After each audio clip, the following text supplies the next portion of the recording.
Right, we've got Joanne now on the line. Good morning to you, Joanne. Hello. Now, you had a miscarriage recently, didn't you? Yeah. And you say that this is something that it's staying with you. You can't seem to move on from it, understandably. Yeah. OK, what do you want to ask? I just want to know how I can deal with it and how I can get the image of the scan out of my mind all the while. The image of the scan that you had when you found out that you were going to miscarry, or when the baby was here? When I miscarried. Right, the baby okay. was still there. OK, yeah, I can imagine that would be traumatic. Mandy?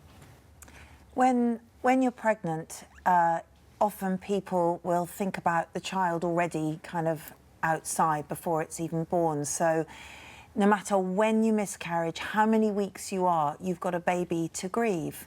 And just because you never actually gave birth to the baby doesn't actually mean that it's not a child to grieve. So you need to give it the due time. And when you're grieving anything, I think it's important to make the space. And sometimes people make physical space in their house, literally on your side, somewhere on the side in your house, you might take a photograph and put a little candle and just focus your grief for 5 minutes each day, light the candle, say something, cry, and then let it sit there so that you start to contain your grief into one place, geographically into your house, and at a particular time of day. Because loss hurts, and if you don't grieve the loss, it's incredibly difficult to let go. Joanne, are you trying to get rid of it quite quickly? Are you trying to think to yourself, I must move on, I must get this image out of my head? And actually, by doing that, would that be a relief to be able to focus somewhere instead of trying to constantly push it to the back of your head? Yeah, I just want to move on, but I can't.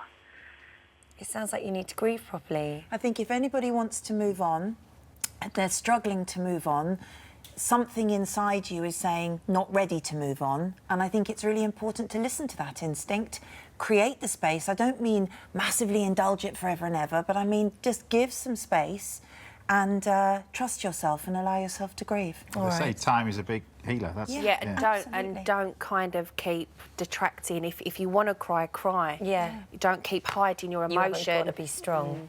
Thank you for your call. You look after yourself.